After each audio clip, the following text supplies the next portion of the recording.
Welcome back, Kickstarter Nation, and everyone from around the world on the interweb. Of course, I'm Rob McCallum, writer and director of the NES Club, and with me today is Mr. Sean Evans of Back to the Movies. Sean, how are you doing, man? I'm not too bad, Rob. How are you? Doing well. I'm glad we can connect with our misaligned schedules. It's been a while since we've had a face-to-face, some communique.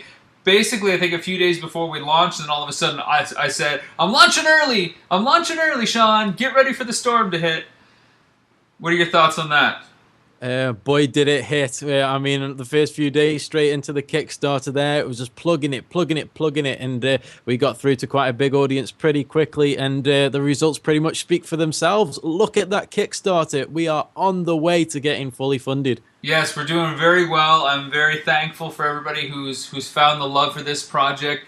Let's turn the attention a little bit towards you, Sean, so we can kind of illuminate people into the process on how something like this starts. You, of course, are with Back to the Movies, your entity, and you specialize in marketing, not just for indie films like the NES Club, but you also handle major Hollywood films. So do us a favor. I mean, I know who you are, and I know all your resume and your laundry list on IMDb, but tell everybody out there, a little bit about what you do. Right, so my name is Sean Evans. I'm 21 years old from the UK, and a year ago, just over a year now, I set up a movie page called Back to the Movies, which was free marketing and advertising for independent films, helping them to get funded, and also helping studios to market their big productions as well. Now since then, I've worked on hundreds of independent films, and the independent guys are amazing. I mean, there's some guy out there called Rob McCallum who made a film called Unearthly. He's a hack. He's nothing but a hack. Man, exactly. And that film was awesome to work on and get out there and market. And the big Hollywood names as well. I mean, I've met a few of the American Pie cast. I've worked on American Pie Reunion. I've worked on Sinister with Ethan Hawke. Here Comes the Boom with Kevin James. Haunted House with Marlon Wayans. I've worked with Marlon doing the interviews and the marketing for that film, as well as a few more Hollywood titles along the way. I mean, it's a good ride. I'm always helping people out. I'm always there to help anybody, independent or studio, and it's just really taken off. And dwelling aside from movies, I get this call about the film called, a documentary called the NES Club, and straight away I'm thinking, this is different, this is something out of my comfort zone, why not give it a go? A gaming documentary. I love games, it's regarding Nintendo, I love Nintendo, what could be better than that? Yeah, so let's get to that. I mean, I called you up because we had collaborated a little bit on my last film, Unearthly. You did some interviews with us. We got you a credit in the film for, helping pump the word out a little bit. Why the NES Club in particular? What about the concept or the project, other than the fact that you knew me and we were cool and stuff like that, buddy? Why this film? Why the NES Club? Well, when the pitch was sent to me, I mean, the NES Club, it stands out for two reasons for me personally. One, is to do with games. The second, it's a road trip, it's a treasure hunt. It reminds me a lot of Pawn Stars. Now, Pawn Stars is a huge TV show over in the States, and it's quite big over here in the UK as well. And I love that idea of going out onto the road rather than just in a pawn shop or in a certain establishment. You're going out on the road and you're actually hunting for these treasures. Now, NES games are old, they're retro, some are really hard to find, some are valuable, so the sort of quest and the treasure hunt really appealed to me, and it looks as though it's going to be an awesome documentary. And the places that you're going, Vegas and different places throughout the States. I've never been over to America, so it'll be amazing to see all the sites and things that I can hope to go and see sometime in the near future. Absolutely. So you signed on because you recognize a few little cool key aspects from a marketing point of view, but do you like Nintendo, the original Nintendo? When's the last time you played games? Are you an avid gamer? Like tell us about your gaming profile. Give us the goods. Well, I'm 21, so I think my first console actually was a PlayStation 1, so I've come in way too late ahead of the curve there. I mean, I've never played an NES, I've never played a Super NES, I've never played, I can't even remember playing the very old black and white Game Boys. I went straight into Game Boy Color. Wow. But Nintendo's always been like my childhood, really. I always remember growing up playing Pokemon Blue on Game Boy Color, and from then on, it went on to the GameCube, playing Super Mario or Legend of Zelda. So I've definitely been a big Nintendo fan. Now, as soon as the NES Club came on, I was thinking retro games. I'm always playing Pac-Man. I love Marvel vs. Capcom, which I've played on the PC, but never on the actual consoles on which they were made. So this is a perfect opportunity and a brilliant excuse for me to go out and buy an NES. Well, there you go. And I think you touched on something that I find really interesting.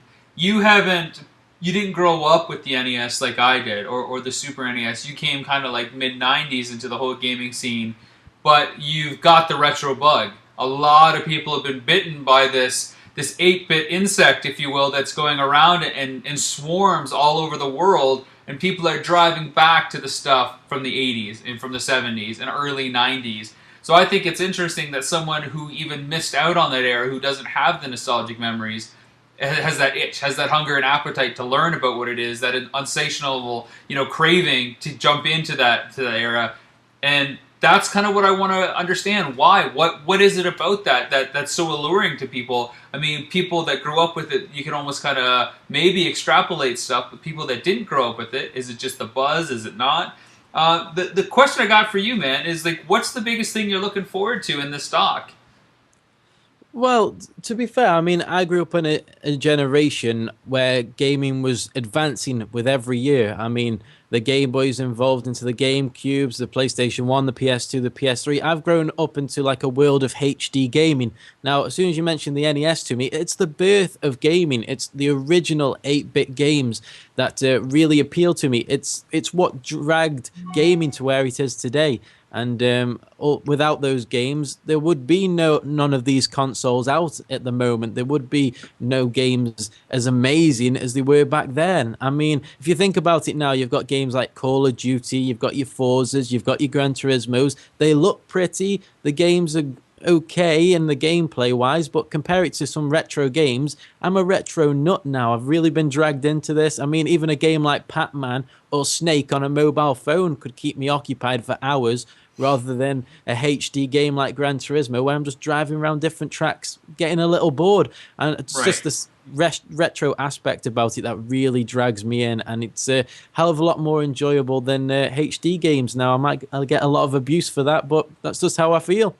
Okay, along similar lines, I'm going to bring out one of the harder hitting questions for you, Sean. Why is this film important to you, or why do you think this is an important film? I mean, I have my reasons, of course, but, yeah, of course. Asking a guy like yourself, let the audience know, maybe get them thinking about it. Why is this important? Well, it's going to appeal to both generations. I mean, you've got your retro gamers who have grown up with the technology, who are obviously going to be interested in this treasure hunt, searching all of their childhood games. And it just appeals from that sort of aspect of gaming in general, the overall passion. Anybody who has a passion for gaming, old or new, is going to love this flick. I mean, everyone's going to think, how's he going to get all 700 games in 30 days? Will he do it? Will he not? It's always going to be questions asked. It's going to be a hell of a treasure hunt. It's going to be interesting to watch. And there could be some adventures along the way aside from gaming as well. It just kind of appeals all round, and that's what stood out for me. It's something different, and you can actually watch it unfold right before your eyes, which is very appealing and great from any gamer fan worldwide. So I know, speaking on behalf of the guys that working with me, my associates, we're excited to have someone like you on board who's got a lot of moxie and charisma and momentum to carry the torch forward for us when we're kind of distracted with some of the smaller, finer details. So again, really happy to have you on board. Last question I got for you: what, from a marketing standpoint, I think that you said when we first hooked up that this is your first doc. Any specific thoughts about marketing docs versus narrative films? Are you looking to maybe do more docs? Do you find that the audience is a little bit more distinct and easier to identify? Or do you think that, you'll probably go back to doing more like the narrative form? Well, you know me, Rob. I seem to jump in in the deep end with any sort of project that I work on. I mean, documentaries and films, obviously they are completely different, but marketing is pretty generalized. I mean, it depends how niche the product is or how niche the film is or documentary. But when you're talking about a documentary about games, think of the millions upon millions of gamers out there. It's easy to appeal. Everyone's going to love it. And even the people who don't, they'll still have some sort of other aspect that I can market, the treasure treasure hunt, like I keep mentioning. I mean, there's always going to be something there that appeals, like with films as well. If it's a horror film, but somebody doesn't like horror, it's like, okay, fair enough, that's going to be hard to market, but did you know such and such was in it and they were in a film that wasn't a horror? It might interest you. It might be a spin-off a horror film. It might not have all horror elements in it. It could have a comedy element like Scream does.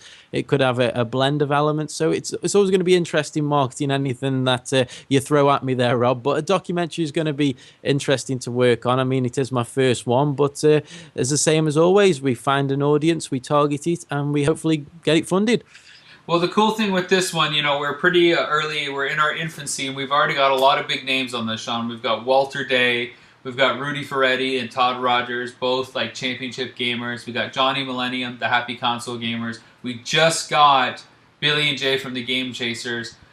And there's a lot more people coming on every day that are interested. We have game shops reaching out to us. I believe Warp Zone in Columbus is reaching out to us to come visit there. We've got Toy Rat in Milton, Ontario that wants us to come there. We're now official guests of the Portland Retro Gaming Expo, which is in early October. So I might even think about kind of ending the doc journey at that event. And we're trying to get hooked up with Con Bravo that starts in late July. So if my journey as a filmmaker trying to answer this question of why people love Nintendo can start from one doc or one conference and end at another, that's a nice little bookend with Jay's kind of 30-day monster game hunt kind of taking place in the middle. So that's what we're kind of aiming for right now. Again, Sean, thanks so much for, you know, not only marketing and everything, but taking your time to do this video for us. We're looking forward to all the new updates that we can send out there and keep this train rolling. Any last thoughts? Well, just thanks for doing the interview with me, Rob. It's going to be an interesting journey, and a big shout out to Billy and Jay over there at the Game Chasers. Those guys are awesome. I can't believe I stumbled across them on Twitter. Fantastic, a great pair of guys, and it's going to be interesting working with them in the future. All right, so again, my name is Rob McCallum, and for myself and Sean Evans, we thank you for watching. Please go to Kickstarter, toss in a few bucks. We appreciate it. And you know what? If you've already pledged, maybe throw in another $1 or $2. Every dollar really helps us get to where we are, guys. And keep checking back because we're adding new perks randomly and almost mysteriously so you can kind of go there and discover it before other people know. Not everything is publicized. And of course, see what's going on Facebook and on Twitter. We'll see you again next time.